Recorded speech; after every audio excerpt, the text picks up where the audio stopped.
Hello mga katarot, magandang buhay. Una naman si Madam Mami. Salamat po sa lahat ng nagpa-follow. At sa lahat ng nagpo-comment. Salamat po. Dahil dyan, no? Dahil dyan, ito na naman po tayo. Ano kayang energy to, no? Na nakikita ko na medyo masama ang loob, iiyak, malungkot, no? Parang bago lang, ha? Bakit ayaw sa akin ng pamilya ng person ko? Bakit nga ba, no? Bakit nga ba ayaw sa'yo ng pamilya ng person mo? Ito po'y collective, na collective reading lang po, no, na maaari pong makaresonate, no, o hindi rin. Ha? Kapag ito naman po'y dumaan, no, sa inyo at nakaresonate sa inyo, ito po'y para sa inyo. Ha? Lahat po to, na wala po tayong gender, ano, ha? Salamat po, no? Bakit ayaw sa akin ng pamilya ng person? Ano nga ba ang dahilan? Ito yung energy na pinakita mo naman lahat, no? Lahat. Pinakita mo, pinakisamahan mo, no? Sa sitwasyon na to, no? Akala mo okay na kayo, no? Pero bakit nga ba? Bakit ayaw sa akin ng pamilya ng person ko? At medyo nakakaano nga yun, nakakasama ng loob, no?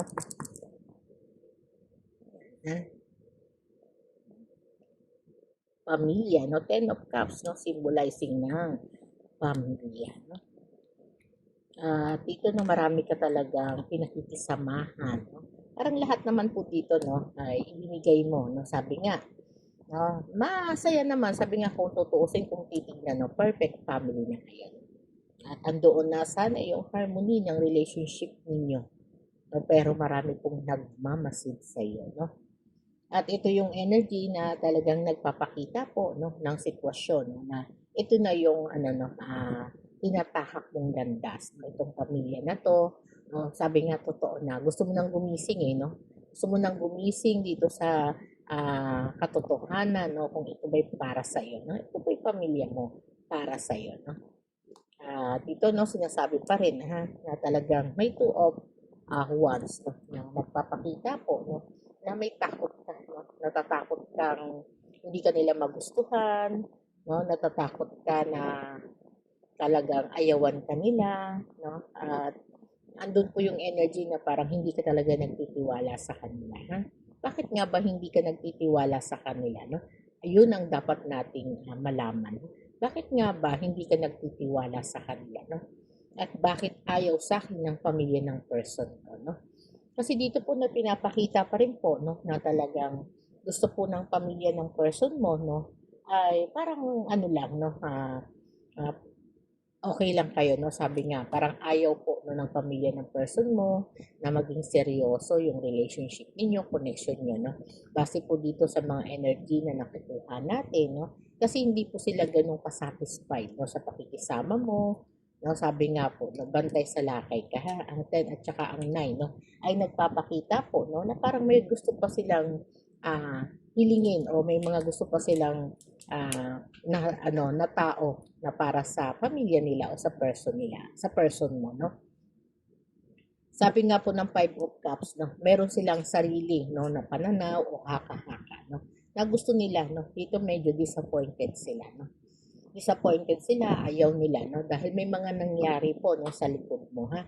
May mga tao po, no, na talagang parang sinisiraan ka, no? Kung ikaw po ay marami ring kaibigan o bahagi rin po ng mga kaibigan mo yung mga pamilya na to.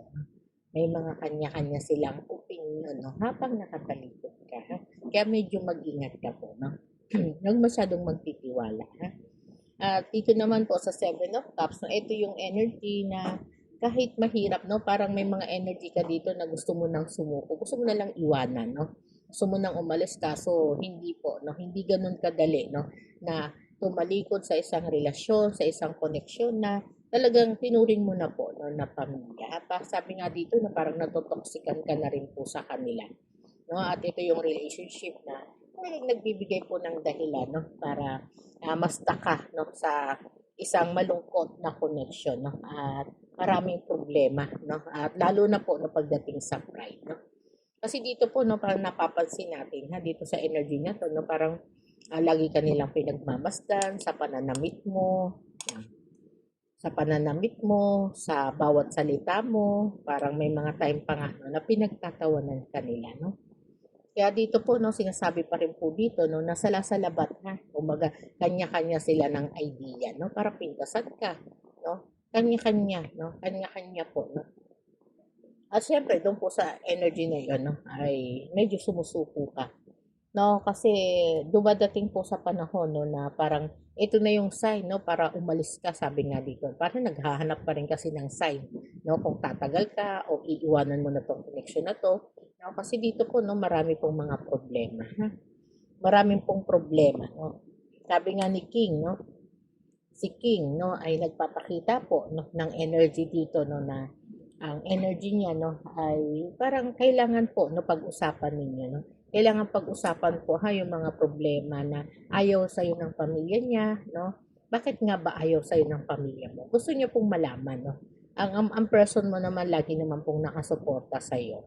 Talagang ipinaglalaban po no yung pagmamahal mo at pagmamahal niya para sa isa't isa no. At nirerespeto ka po ng person mo, ganun ka po niya kamahal, no?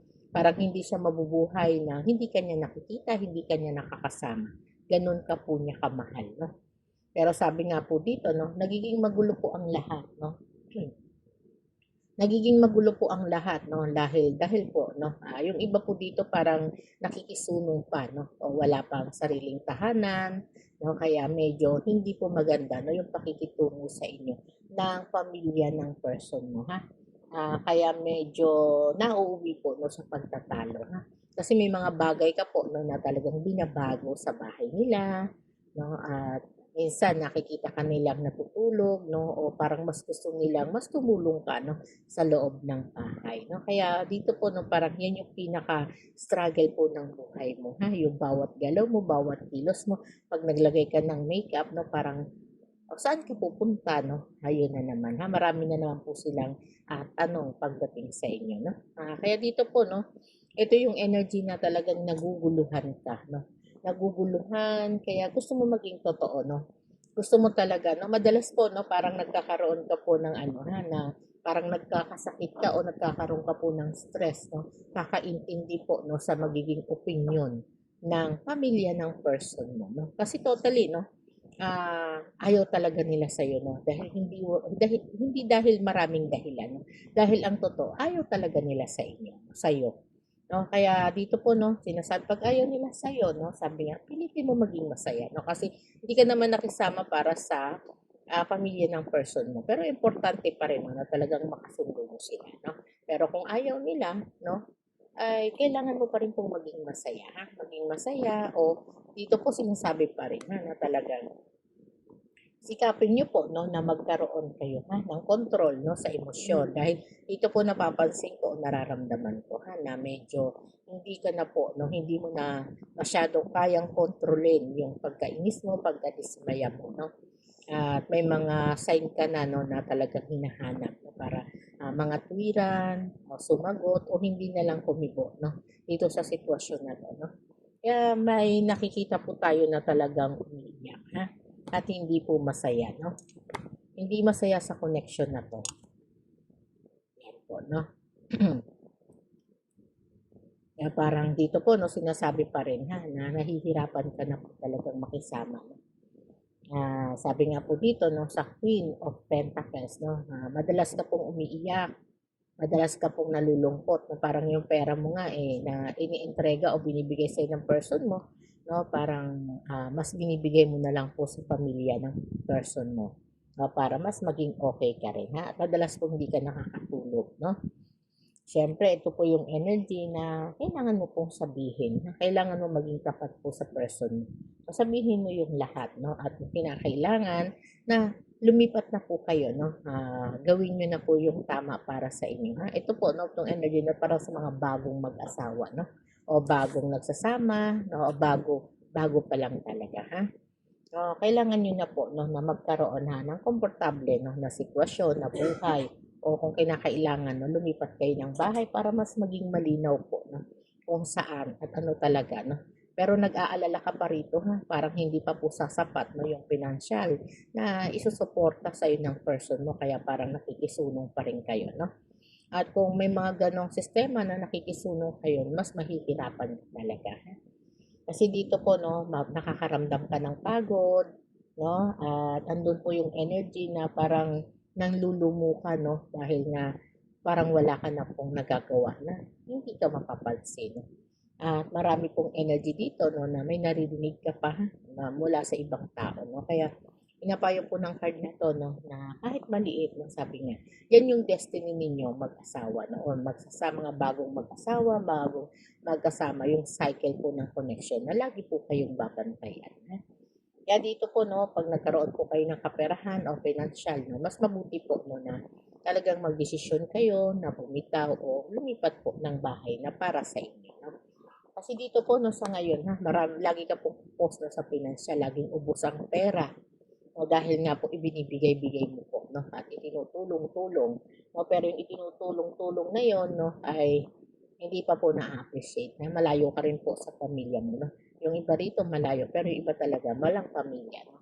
Kaya talagang sa sitwasyon na to, no, pinapayo po ng energy mo no, o ng mga guardian angel mo na kung kaya mo po, no, kung kaya pong lumipat, kaya pong magbukod, bumukod po kayo, ha? Bakit ayaw sa akin ng pamilya ng person ko? Kasi ma'am, no, ma'am, parang sa babae lang to, ha, na energy, no? Kung ano kayo na lang po ang maglagay, ha? Kasi po, no, nagiging kaagaw ka po, no, sa financial. No, at ito yung energy na totally ayaw talaga nila sa'yo. Kaya kahit anong pakisama mo, no, wag mo na lang pong isipin basta mahalaga yung relationship ninyo ng mag-asawa o kayo po ng person mo. Doon ka na lang po pumutos. Ayaw nila sa iyo, no? Pakita mo na lang na mas mabuti ka. No? Ganun na lang po ang gawin mo, ma'am. Ha? Salamat po.